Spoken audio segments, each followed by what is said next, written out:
기도하겠습니다. 하나님 아버지, 오늘도 이 새벽을 깨우며 하루를 시작하기 전에 말씀 앞에 하나님의 귀한 은총을 기다리며 거룩한 뜻을 구하며 하나님 앞에서 이 복된 하루를 시작하게 하신 것 인하여 감사하고 찬송과 영광을 올려드립니다. 오늘도 하나님을 아버지라 부르며 거룩한 뜻을 구하며 이 하루를 시작하는 하나님의 거룩한 자녀들을 기억하사 살아가는 모든 삶의 자리에 필요한 은혜를 공급하여 주시고 걸어가는 모든 발걸음 한 걸음도 홀로 걷지 않도록 동행하여 주시고 매 순간 말씀을 기억하며 말씀을 표대 삼아 하나님의 말씀을 좇는 거룩한 삶을 살아갈 수 있도록 인도하여 주시기를 간절히 바라옵고 소원합니다. 특별히 기도하옵고 바라며 소망하옵기는 아버지 연일 기승을 부리고 있는 코로나19가 속히 소멸되어 우리의 일상이 회복되어질 뿐만 아니라 하나님 앞에 나와 마음껏 예배하며 성도 간의 아름다운 교제를 나누고 하나님의 은혜를 서로 나누는 복되고 귀한 시간을 우리 가운데 속히 허락하여 주시기를 간절히 바라옵고 소원합니다. 또한 아버지 하나님, 기도하옵고 소원하는 것은 우리가 살아가는 세상 전쟁과 기근과 자연재해로 인하여서 너무나도 많은 사람들이 고통 가운데 있고 죽어가며 고난 가운데 있습니다. 하나님, 이 세상을 살아가는 모든 나라 모든 민족들에게도 은혜를 베푸사 전쟁과 기근과 지진과 환난과 어려움으로부터 구해 주시고 살아가는 모든 삶의 자리에서 주신 분복을 평안하게 누리며 살아갈 수 있도록 은혜 위에 은혜를 더하여 주시옵소서.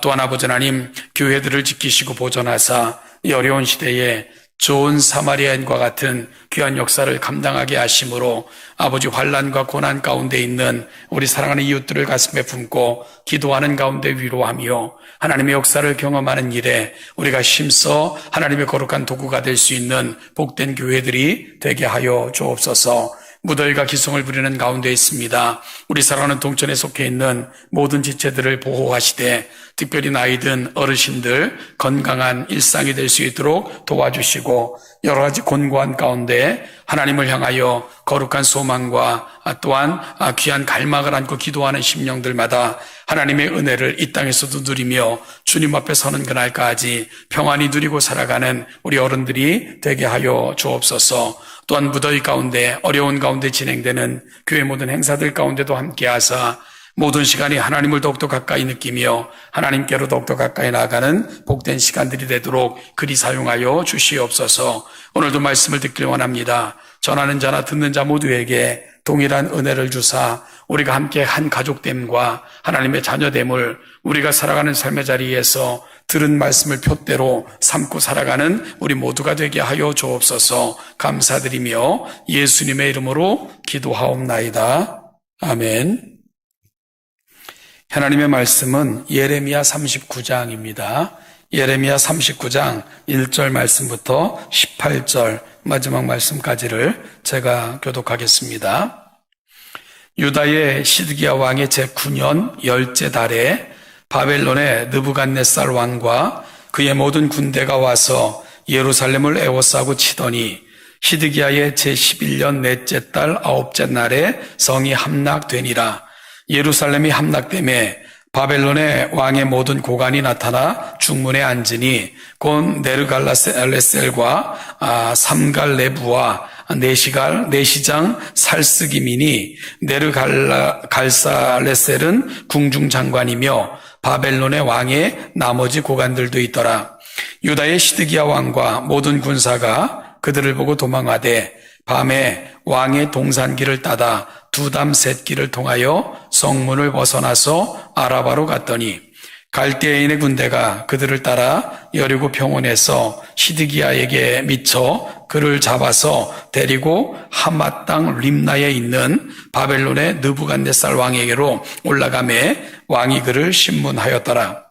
바벨론의 왕이 림나에서 시드기야의 눈앞에서 그의 아들들을 죽였고 왕이 또 유다의 모든 귀족을 죽였으며 왕이 또 시드기야의 눈을 빼게 하고 바벨론으로 옮기려고 사슬로 결박하였더라. 갈대아인들이 왕궁과 백성의 집을 불사르며 예루살렘 성벽을 헐었고, 사령관 느부사라단이 성중에 남아있는 백성과 자기에게 항복한 자와 그 외에 남은 백성을 잡아 바벨론으로 옮겼으며, 사령관 느부사라단이 아무 소요가 없는 빈민을 유다 땅에 남겨두고 그날에 포도원과 밭을 그들에게 주었더라.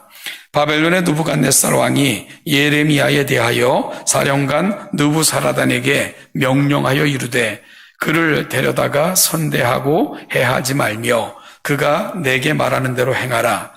이에 사령관 느부사라단과 내시장 느부사스반과 궁중장관 네르갈사레셀과 바벨론 왕의 모든 장관이 사람을 보내어 예레미야를 감옥들에서 데리고 사반의 손자 아이감의 아들 그다랴에게 넘겨서 그를 집으로 데려가게 하매 그가 백성 가운데에 사니라.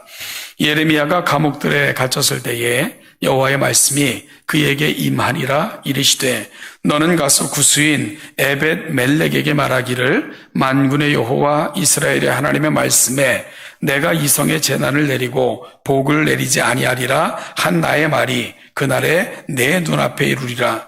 여호와의 말씀이니라. 내가 그날에 너를 구원하리니 내가 그 두려워하는 사람들의 손에 넘겨지지 아니하리라. 내가 반드시 너를 구원할 것인즉 내가 칼에 죽지 아니하고 내가 노력한 노략물같이 내 목숨을 얻을 것이니 이는 내가 나를 믿었음이라. 여호와의 말씀이니라 하시더라. 예레미야 39장은 예루살렘의 처참한 몰락을 기록하고 있는 이스라엘의 슬픈 역사를 기록하고 있는 장입니다. 반면에 감옥에서 예레미야는 풀려나는 사건을 동시에 소개하고 있기도 합니다. 자기 조국이 멸망할 때 비로소 감옥에서 풀려날 수 있었던 예레미야는 사실 인간적으로 볼 때는 기구한 운명을 타고난 사람처럼 보여집니다. 1절과 2절을 보면 시드기야 왕 제9년 10째 달에 느부갓네살이 예루살렘을 공격하여 제11년 넷째 달 9째 날에 성이 함락되었다고 자세하게 기록하고 있습니다. 약 1년 6개월 동안 예루살렘은 바벨론에 포위를 당하며 심한 기근으로 시달리다가 결국은 비참하게 멸망을 당합니다. 이때가 기원전 586년, 지금부터 약 한 2600년 여전의 이야기입니다. 사실 앞선 38장 17절을 봐도 예레미야는 바벨론에게 항복을 하며 살 수 있다고 시드기야에게 하나님의 말씀을 전합니다. 38장 17절부터 18절은 이렇게 말씀하고 있는데요. 예레미야가 시드기야에게 이르되, 만군의 하나님이신 이스라엘 하나님 여호와께서 이와 같이 말씀하시되, 내가 만일 바벨론의 왕의 고관들에게 항복하면 내 생명이 살겠고 이 성이 불사름을 당하지 아니하겠고 너와 내 가족이 살려니와, 내가 만일 나가서 바벨론의 왕의 고관들에게 항복하지 아니하면 이 성이 갈대아인의 손에 넘어가리니 그들이 이 성을 불사를 것이며 너는 그들의 손을 벗어나지 못하리라 하셨나이다. 분명 하나님은 심판 가운데서도 긍휼을 베풀고 계셨습니다. 예레미야는 이러한 하나님의 뜻을 아주 간곡하게 전했지만 시드기야 왕은 듣지 않았습니다. 귀는 열렸지만 듣지 못했고요. 눈을 떴지만 보지 못한 것입니다. 아니, 좀 더 정확하게 말하면 보고 싶은 것만 보고 듣고 싶은 것만 들을 것이고 정작 보아야 할 것은 안 보고 들어야 할 것은 듣지 않는 이러한 마치 소경과도 같고 귀머거리와 같은 그런 상태에 있었던 것이 시드기야의 모습이었습니다. 예레미야서를 통해 보면 시드기야 왕은 그 마음이 유약한 사람임을 알 수 있습니다. 마음이 약한 사람들은요, 눈앞에 보이는 것만을 두려워합니다. 눈에 보이는 사람들만을 두려워하였기에 정말 두려워해야 되고 마음에 담아야 될 그분은 잊고 살았던 것이지요. 그분이 누구겠습니까? 바로 하나님이시고 그분의 말씀이었던 것입니다. 먼저 시드기야 왕은 그의 신하들을 두려워했다고 성경은 기록하고 있습니다. 38장 5절에서 이렇게 증언합니다. 시드기야 왕이 이르되 보라 그가 너희 손 안에 있느니라. 왕은 조금도 너희를 거스를 수 없느니라 하는지라. 왕이 신하를 거스를 수 없다는 겁니다. 어찌 보면 시드기야는 정당하게 왕이 된 사람은 아닙니다. 따라서 신하들을 두려워했던 것 어찌 보면 당연한 수순이었는지도 모릅니다. 그래서 결국 신하들을 두려워하다가 예레미야를 고관들에게 넘겨주는 이러한 누를 범한 것이 바로 시드기야였습니다. 그런 거면 시드기야는 또 백성들을 두려워했노라 기록하고 있죠. 38장 19절에서 이렇게 말씀합니다. 시드기야 왕이 예레미야에게 이르되 나는 갈대아인에게 항복한 유대인을 두려워하노라. 염려하건대 갈대아인이 나를 그들의 손에 넘기면 그들이 나를 조롱할까 하노라 하는지라. 여러분, 한 나라의 왕으로서 하나님의 말씀보다는 고관들과 백성들을 두려워하는 유약한 왕의 모습을 적나라하게 보여주고 있는 것입니다. 그래서 시드기야 왕은 하나님의 말씀 그리고 임박한 진노보다 더 두려워했던 것은 혹시 항복하여 그가 끌려가면 백성들에게 수치를 당하진 않을까, 이것이 훨씬 더 두려워했던 것이었고요. 그래서 결국은 고관들 때문에 백성들 때문에 정말 두려워해야 되고 그분의 입으로부터 나왔던 하나님의 말씀을 버리는 이러한 인물이 시드기야였던 것입니다. 그리고 하나님의 말씀을 버렸을 때 그가 당할 수밖에 없었던 그 비참한 결과를 오늘 말씀 39장 4절부터 10절은 보여주고 있는 것입니다. 안타깝게도 예루살렘의 함락으로 예레미야의 입을 통한 하나님의 말씀은 성취되었습니다.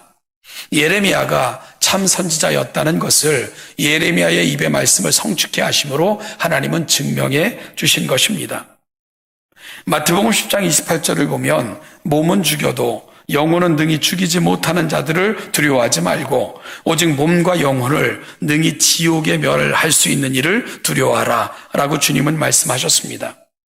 하나님을 두려워하고 그 말씀을 좇는 자만이 살아남게 된다는 것을 말씀하신 것입니다. 오늘 39장을 정리하면서 우리는 3명의 사람을 만나게 됩니다. 시드기야, 예레미야, 에벳 멜렉이라는 사람입니다. 시드기야는 유대인입니다. 그러나 하나님의 말씀을 따르지 않은 시드기야의 최후의 모습을 우리는 4절부터 8절을 통해서 보게 되는데요. 여러분, 그의 최후가 어떠했습니까? 그의 아들들은 그의 눈앞에서 죽었습니다. 그리고 자신은 눈이 뽑힌 채 쇠사슬에 묶여 이방으로 끌려가는 포로 신세가 되고 말았습니다. 하나님의 말씀이 임했지만 사람을 고관을 두려워하여 하나님의 말씀을 버린 결과가 이토록 처참하게 그의 인생 가운데 임한 것입니다. 반면에 예레미야는 어떻습니까? 11절부터 14절까지 예레미야에 대한 증거가 나오는데요. 예루살렘이 함락됨으로 인해 그는 포로의 몸에서 오히려 풀려납니다. 자기 유대 동족들에게 그토록 바벨론에 항복하라고 외쳤지만 돌아온 것은 언제나 핍박뿐이었는데요. 아이러니컬하게도 바로 바벨론의 왕 느부갓네살 왕은 이 예레미야를 풀어주게 되고요. 그리고 그의 사령관 느부사라단에게 심지어 예레미야를 선대하며 보호할 것을 명령합니다. 물론 느부갓네살 왕이 예레미야를 이렇게 대한 데는 정치적인 의도가 있었겠지만 그럼에도 불구하고 정확하게 하나님의 말씀을 붙들고 충성한 예레미야에 대한 하나님의 보호하셨음이었을 것이고요. 또한 그 땅에서 고난받는 사람들을 위해 위로자도 하나님은 예레미야를 남겨놓으셨던 것입니다. 또한 귀족들은 죽임을 당하고 바벨론의 포로로 끌려가는 중에 그 땅에 남게 된 힘없는 사람들, 하나님은 이들을 보호하고 계신 것을 본문을 통해서 읽게 됩니다. 바로 느부갓네살 왕은 그들에게 경작할 땅을 주었고요. 그래서 그 땅이 황폐케 되는 것을 그 땅에 남아있는 가난한 자들을 통해서 막고 있었던 것입니다. 여러분, 가난한 자들의 땅을 빼앗아 자기 칩으로 삼았던 귀족들, 이들은 다 죽임을 당했고요.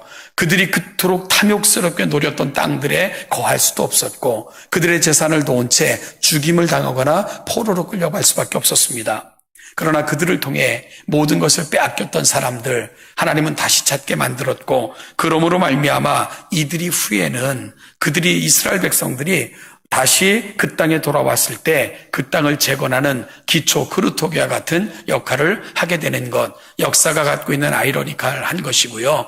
또한 하나님이 펼쳐가시는 구속의 역사의 신비이기도 합니다. 이제 마지막으로 16절부터 18절까지는 왕궁 내시 구스인 에벳 멜렉에 대한 말씀을 전해주고 있는데요. 구스인은 에디오피아 사람들을 말합니다. 그는 유대인이 아닌 이방인입니다. 그러나 38장을 보면 에벳 멜렉은 예레미야를 구덩이에서 던져 죽이려 했던 신하들을 악하다 하며 시드기야 왕에게 예레미야의 목숨을 살려주라고 말한 사람이기도 하고요. 그런가 하면은 에벳 멜렉은 이방인이었음에도 불구하고 하나님을 신실하게 믿었던 사람인 것을 알게 됩니다. 예레미야를 통한 하나님의 말씀을 시드기야 왕을 비롯한 유대인들은 거부했지만 에디오피아 이방인인 에벳 멜렉은 그 말씀을 믿었던 것입니다. 예레미야를 통하여 하나님은 에벳 멜렉에 대해서 17절에서 이렇게 말씀하십니다. 내가 그날에 너를 구원하리니 내가 그 두려워하는 사람들의 손에 넘겨지지 아니하리라.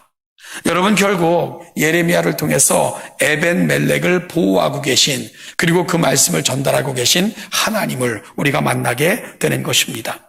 오늘 에벳 멜렉이 구원을 받을 수 있는 이유, 18절은 아주 짤막하게 그럼에도 불구하고 아주 강한 그 원인을 이야기하는데요. 그것은 네가 나를 믿었습니다. 네가 나를 믿었습니다. 이것이 바로 에벳 멜렉을 귀히 여기셨던 하나님의 최후의 선언인 것을 보게 됩니다. 여러분, 이방인의 이야기로 슬픈 유다의 역사를 이방인의 믿음을 칭찬하는 것으로 마치고 있는 오늘 예레미야 39장, 어찌 보면 이스라엘에게는 그래서 슬픔이 더한 역사일 수밖에 없습니다. 에벳 멜렉, 하나님은 이방인의 믿음을 통해서 내 백성을 향한 안타까움을 또다시 이렇게 토로하실 수밖에 없는 것, 유다의 슬픈 역사였기 때문입니다. 아무리 시대가 바뀌고 이태해도 말씀을 붙들고 믿음으로 살아가는 사람들, 하나님은 그들을 끝까지 보존하시며 그들을 통해 하나님의 위대한 일을 이루어 가십니다. 이 시대에 믿음을 볼 수 있겠느냐?